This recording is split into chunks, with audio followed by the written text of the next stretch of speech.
0, because that's what would make both sides equal, right? So to do this, normally you would draw your x. So we're going to draw our x like normal. Again, this is a way of factoring. On top, you actually always do a times c. And if you need some clarification, a is equal to 4 here, b is equal to negative 13, and c is equal to 10. So 4, again, is our number in front of x. Negative 13 is our number in front of just x by itself, and 10 is just our number without any x's. Right, so if you're wondering where I got those numbers for a, b, and c, a is always the number in front of x squared, b is always the number in front of x, and c is always just the constant or the number without any variables. So on top, we're going to do a times c. So if I were to replace this, this would be 4 times 10. Does anyone know what that is equal to? 4 times 10. All right, Austin? 40. So I put 40 on top. And then on the bottom, I'm going to put b as per usual. So in normal cases, I'm always going to put b. And in this case, what is my b? Right, negative 13. So in this case, when I draw the x like this, I just want to think about what two numbers when multiplied. So these are these two numbers. What two numbers when multiplied equals 40, but when added together equals negative 13. So some things you might want to think about is that when you add those numbers together, they equal a negative number, but they also equal, when multiplied, equals a positive number. So that clues you in that both numbers are probably negative, because when they add together, they equal a negative number, but when they multiply to a positive number. So that means both of them are positive. That's a clue we have already. Austin? Would it be negative 5 and negative 8? So we can try it. So negative 5 and negative 8, when multiplied, 8 times 5 is equal to 40. And when they're both negative, then they're equal positive. And when you add them together, they equal a more negative number and equals negative 13. So normally you would stop here and you would factor, you would say x minus 5 times x minus 8, but we're not talking about normal here. These are the more advanced problems. So your next step here is to actually there are two methods. Method 1 is the box method, which is we're just going to call it the box method. If you are taking biology, it's very similar to how you get phenotypes and genotypes. So you draw your box here. What you're going to do is on the top left, you're going to write your 4x squared. And on the bottom right, you're going to write 10. So on the top left, you're going to write squared. So the top left is going to be number is always going to go in there. This 10 is going to go in this box.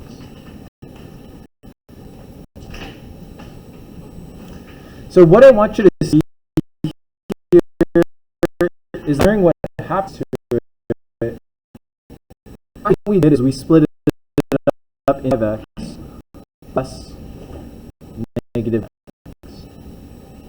So we split the negative 13x, we split it into two pieces.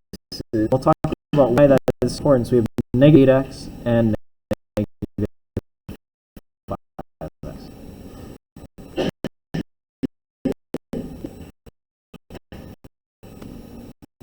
So it doesn't actually put these two in.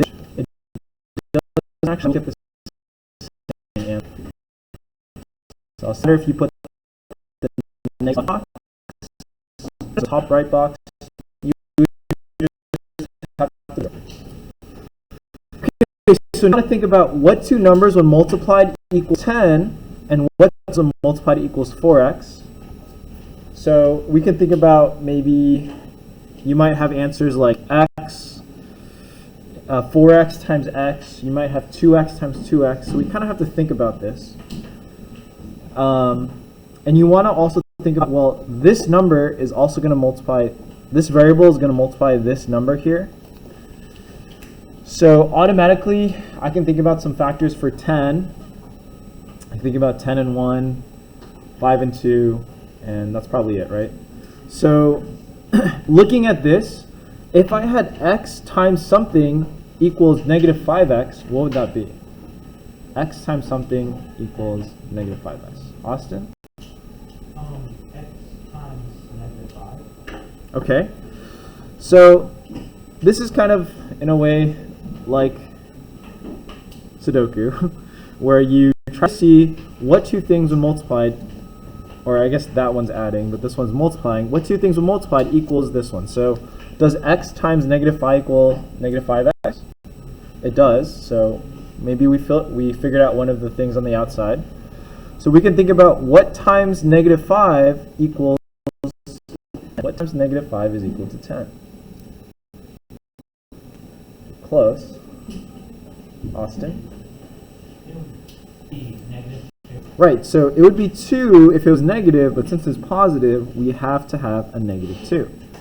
Well, we're almost there, right? X times x, that doesn't quite equal 4x squared. X times negative 2 doesn't quite equal negative 8x. Negative 5 times x does equal negative 5x. And 5 times negative 2 does equal positive 10.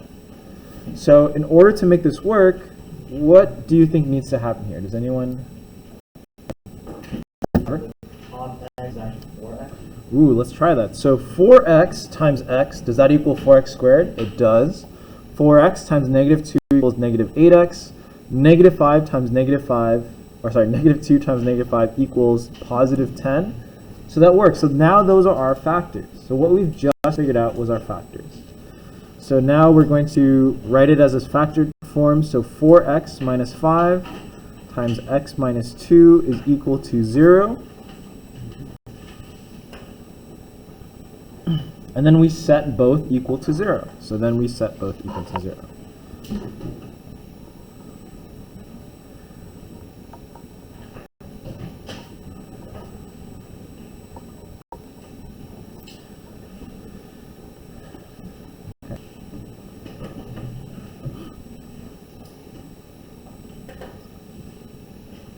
I'm going to call this actually method 1A. We're going to call this 1A.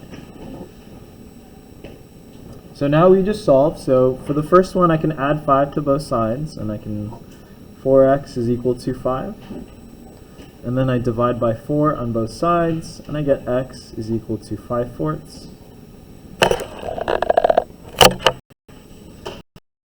It's a little easier. I just 2 to both. That's it. X equals 2. My answer is x equals 4th or x equals 2.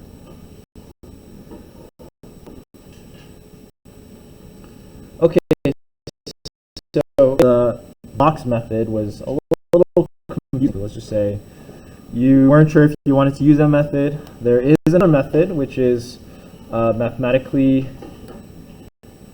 I guess, superior, but they are actually the same method. They're actually the same thing. Most people use the box method in my Algebra 2, so honestly, either method is fine. Okay. The difference is that after this step, so let's just say we did step number 1. We did step number 1 where we split it off like this. We did -5 and -8. We're going to write the equation the same, except we're going to do 4x squared, and then we could do minus 5x minus 8x plus 10 equals 0. And again, what happened is that negative 13x, we split into these two things. So I'm going to call this 1B method 2.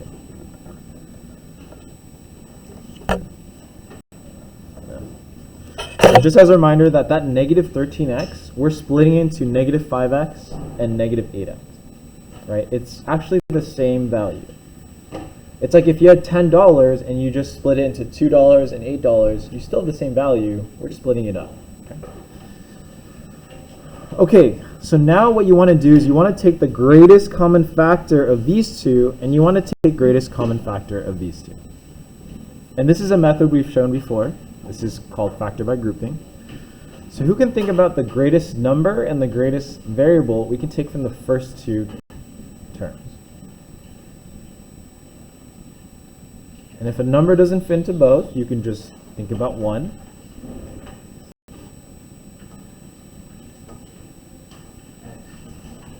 Right, it's just x. So the first one, we just take out x, and we get 4x minus 5. What about the second one? What's the biggest thing we can take out? And if we can, we usually want to take out a negative. So you can think about the biggest number / biggest variable, Austin. Would it be 4? 4 doesn't quite divide into 10, and we don't quite have an x for 10, so almost. Trevor? 2. 2. More specifically? -2. So I take out -2 from both, and I get 4x minus 5. And one thing you should note is that after the first one, where you got the greatest common factor, you should actually try to match what's inside these into them. So after I factor the first one like this, I automatically know that the second one is going to have the same thing in the parentheses. Okay? So what happens here is that after I factor this and I go, okay, 4x minus 5, I know that the second one is also going to have a 4x minus 5 in the parentheses. So what I'm going to do is I'm going to factor out the 4x minus 5 from both of them, and I'm going to combine these two. So these are going to combine under one parentheses into x minus 2, because both of these things are multiple same thing, which is 4x minus 5. And at this point, if you're like, wait, what just happened here? If you look at our other step, you can see that we got the same factors. We got exactly the same factor. 4x minus 5, and we got x minus 2. And so at this point, we're actually at the same step at number 2. And so the rest of the work would be exactly the same. So the only difference here is how do we get to step number 2. The only difference is how do we get to step number 2. But you can see here they fulfill exactly the same job, and they're actually both factoring by group. Okay? So what I would recommend is whichever one makes more sense to you, go ahead and use that. It could be method 1, method 2. It doesn't matter. They both work. And then you could see after this, we would set them both equal to 0, we would solve, and we would get x equals 5/4 or x equals 2.